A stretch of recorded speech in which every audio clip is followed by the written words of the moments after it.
Hello there, Vic Benedict here. We're playing Uncharted Lost Legacy, and this is my crushing difficulty guide and walkthrough. We're currently on chapter 1 of 9. It is entitled The Insurgency. I really enjoy these early chapters. I love the environments on them, but they don't last very long is the problem, because they're so brief. However, this is being played on the PlayStation 5. It's available on PC as well, this title.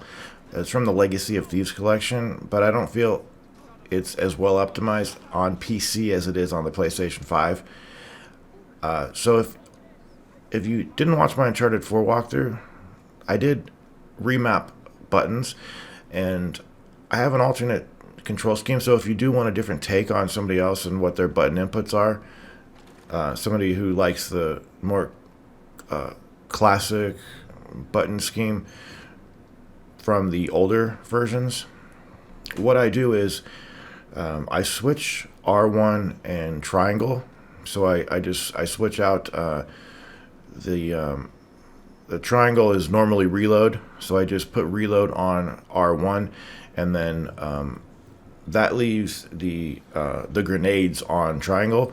So if you want to leave it at that, you can, but if you want to put the grenades on a more convenient button, I think L1 is more convenient. So after you switch R1 with triangle, you can then switch out L1 and put that on triangle, and then vice versa, so that the rope is on triangle and the grenades are on L1, and of course the reload is on R1. I know it's a little confusing, so if you do want to reply in a comment and maybe have that written down somewhere for you, just let me know, and I can maybe put a notation in the video as well.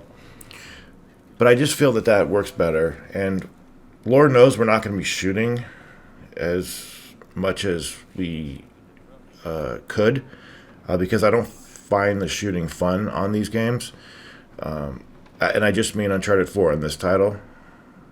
Also, when you are doing the lockpicks, I would recommend having the vibration on, and the reason I even mention that is because I get a very poor performance with the battery on the PlayStation 5, because it has a lot of bells and whistles and different lighting effects and things like that really drain the battery, and I've never really been a fan of vibration anyway, so I turn that off, and I also turn off the other ergonomic features of it. But the thing is, I do like to have that on, the vibration at least, not the trigger effect, just for the fact that when you are doing the lockpicks, it is easier when it's vibrating. And a lot of well, I don't know about saying if it's a lot of them, but some of the locks that you do are done under duress, like when you're in a fight, and quickness is a virtue that you need to be availing yourself of. It definitely pays to be able to do those as fast as you can. Some of them have just two that you need to do, like two of the I don't know what the hell you would call them, but there's either 2 or 3 that you have to hit on those. So it is convenient to have those, but it doesn't really come as a necessity, really. Not even on the Chapter 6 fight. Mainly it's for the Chapter 7 fight. But again, it's up to you.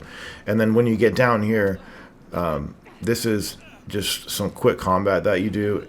There are struggle situations when your arm is being held and you have to partake in a struggle animation.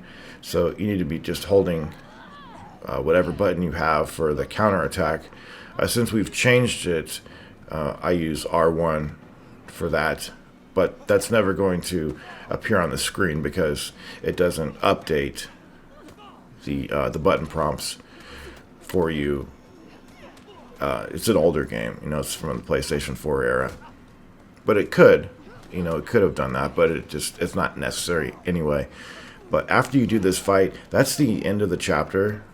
But the next chapter starts right on this roof by the pink lotus sign, and we can discuss more in depth what I was talking about as far as the button inputs and maybe some of the dynamics of the walkthrough and some of the features of it. But anyway, that has been the first chapter. I will see you in the second, and until then, please take care.